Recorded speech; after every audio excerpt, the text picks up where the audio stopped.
Olá pessoal, meu nome é Adriano, sou professor de artes. Hoje nós vamos falar sobre uma coisa bem interessante, a gente vai falar sobre um movimento chamado Dadaísmo. Agora pense um movimento baseado no absurdo, isso que a gente vai falar hoje. Analisar o contexto histórico da época, conhecer o movimento dadaísta, compreender os motivos para o surgimento da estética no movimento artístico. Vamos tentar pensar um pouquinho, ver o clima que estava acontecendo naquele momento e tentar colocar nosso pensamento nessa época. Podemos usar o absurdo para confrontar a verdade? Será que dá para mim jogar alguma coisa que não tem sentido para puxar a verdade sobre algum assunto? O que é mais importante da produção artística, o material ou a ideia sobre a obra? O que é mais importante? A roda ou a ideia que está por trás da roda? Isso aqui é arte? O que vocês acham? Pense um pouquinho, essa aula vai responder vocês. Primeira coisa, nós estamos na Primeira Guerra Mundial. Jovens dos países envolvidos eram intimados a servir sua pátria no campo de batalha. Alguns jovens e artistas intelectuais recusaram participar e se exilaram na cidade de Zurique, na Suíça.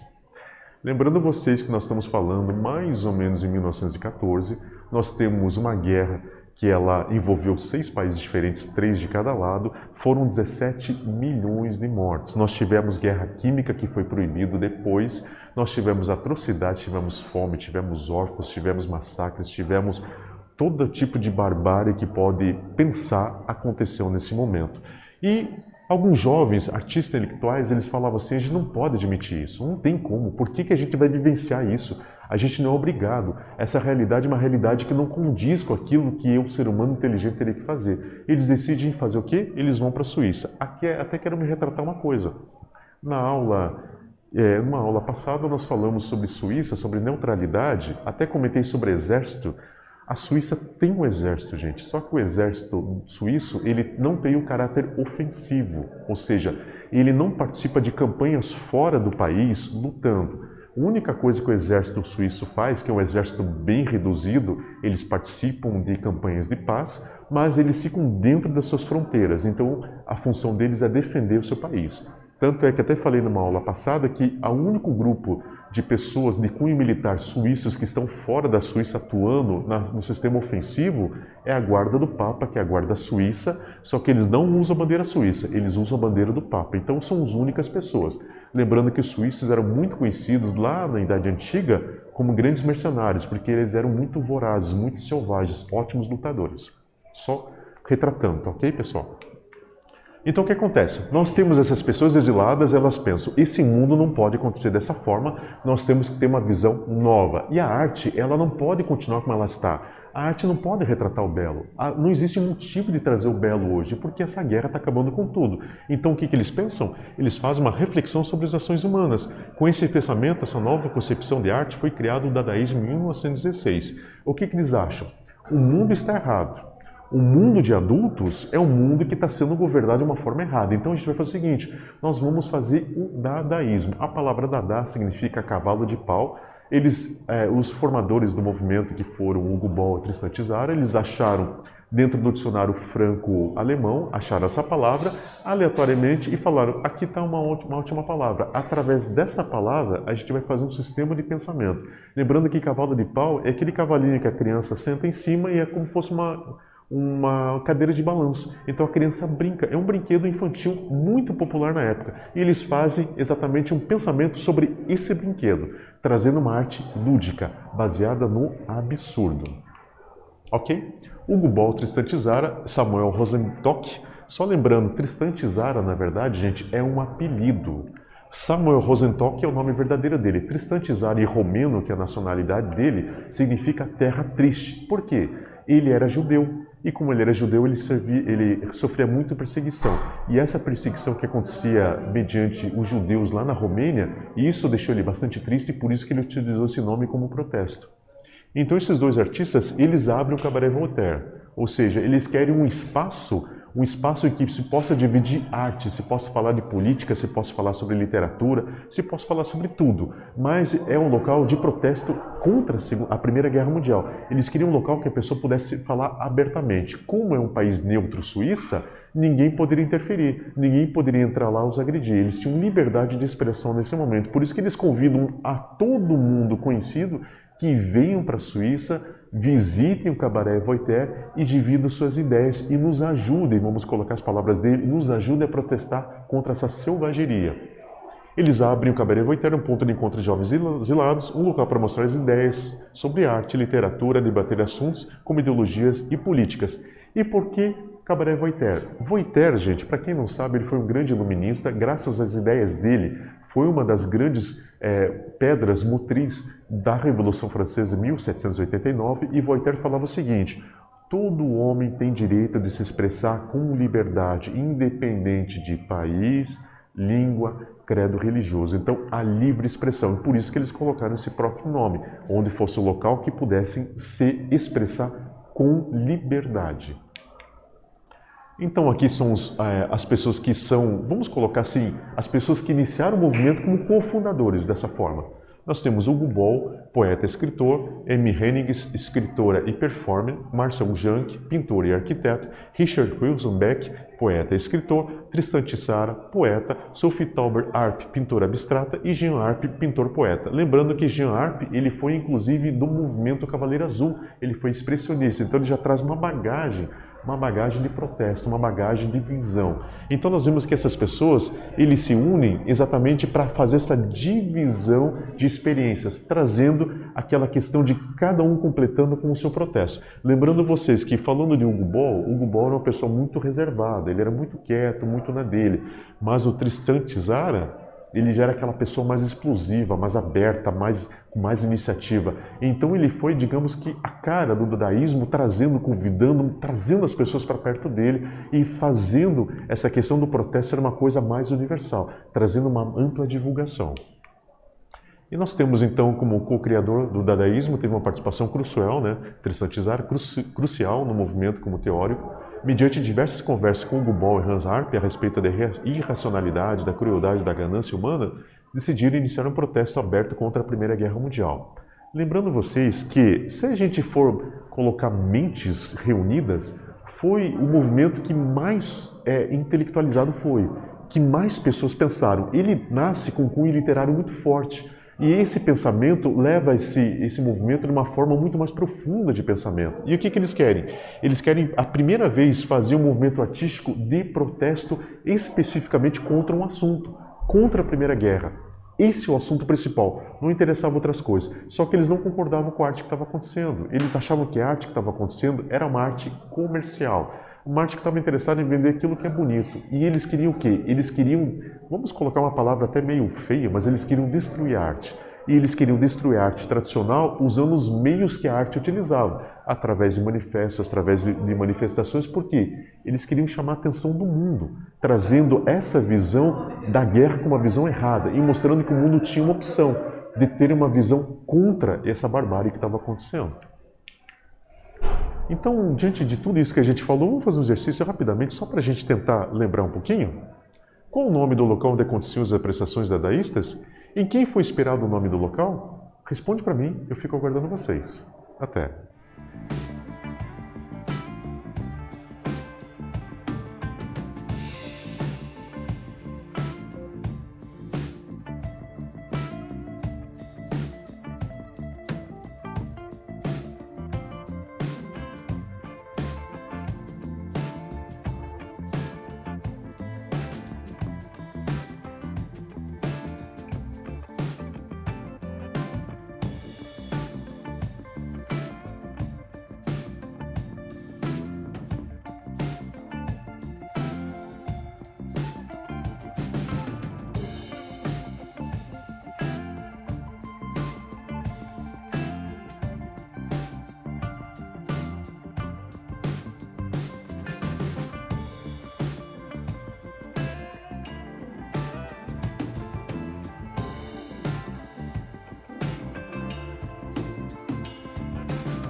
Ok, pessoal? Responderam lá? Vamos em frente.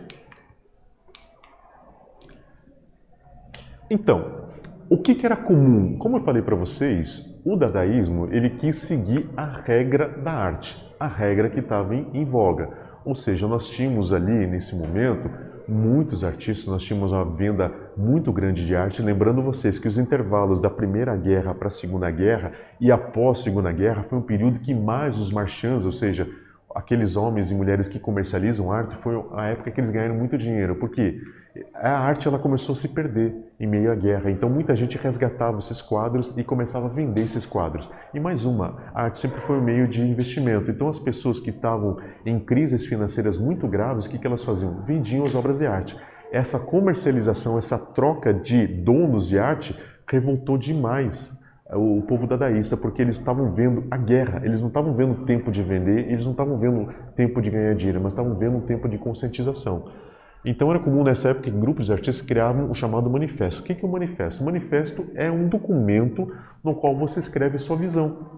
Ah, eu penso que através de agora eu vou pintar tudo amarelo. Então, a partir de hoje, eu vou usar todas as linhas amarelas, somente a cor amarela. Então, isso é um manifesto. Eu estou expressando aquilo que eu vou utilizar. Então, esse manifesto dadaísta, eles fazem o quê? Eles transferem exatamente o pensamento deles para o papel. Os dadaístas, apesar de terem um caráter anarquista, lembrando que anarquismo é um ser individualista que consegue viver sem administração, eles também criaram o seu próprio manifesto. Então eles fizeram o seu documento pegando os moldes da arte comercial da época e trouxeram para o mundo para eles ficarem conhecidos também. E como eles foram espertos, eles utilizaram todos os meios de comunicação, Tristan Tzara, aquele homem comunicativo, começaram a pegar todos os meios de comunicação e começaram a espalhar isso para tudo que é lado, jornal, folheto. Então todo mundo começou a reconhecer o tal do dadaísmo que estava acontecendo lá em Zurique, na Suíça.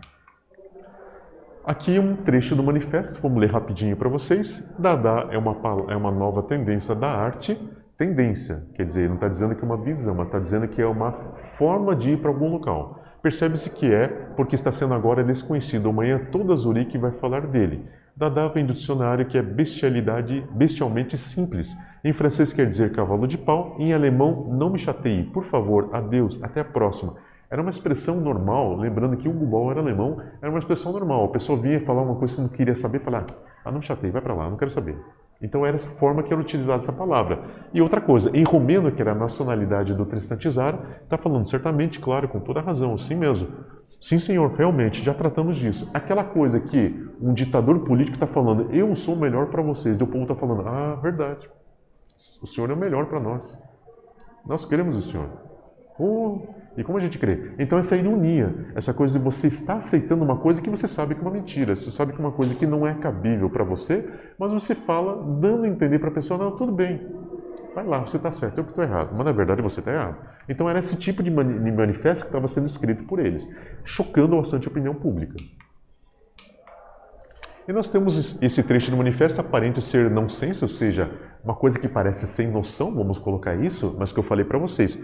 Pessoas muito inteligentes, pessoas que têm uma profundidade muito grande de pensamento filosófico escreveram isso.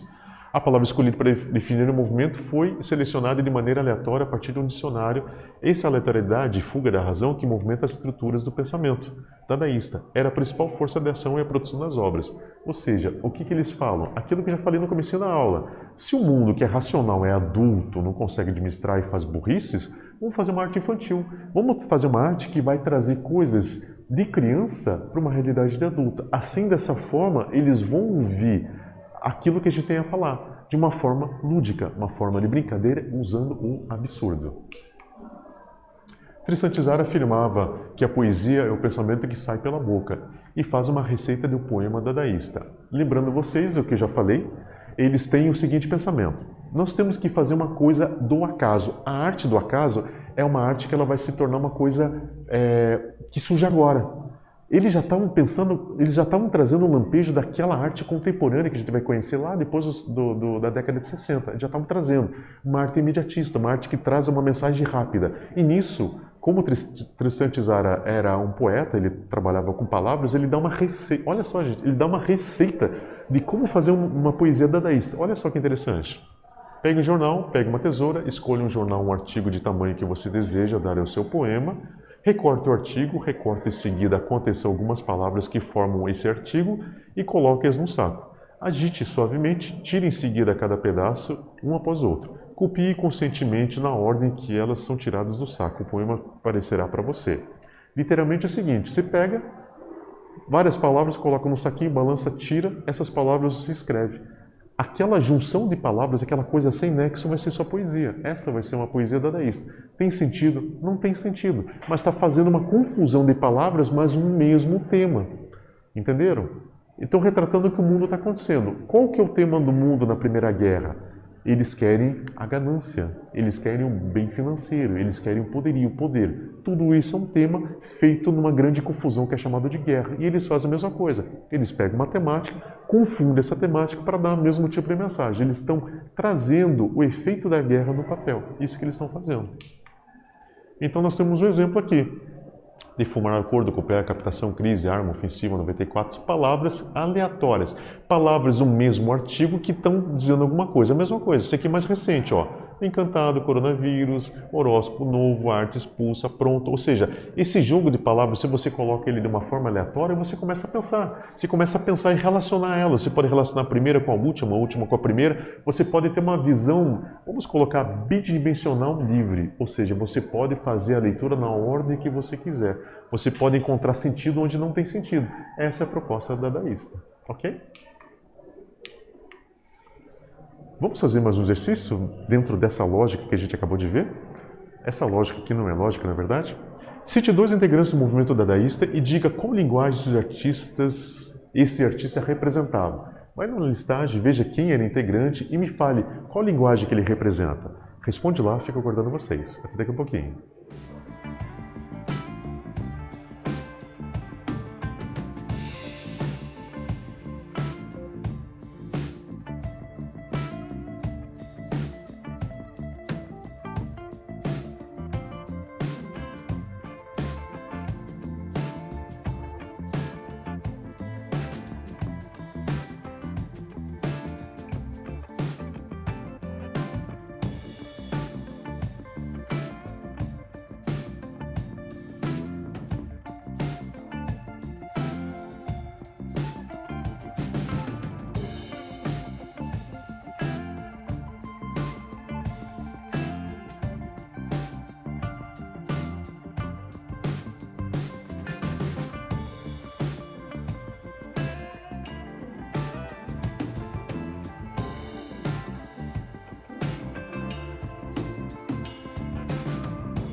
Responderam lá, pessoal? Vamos em frente.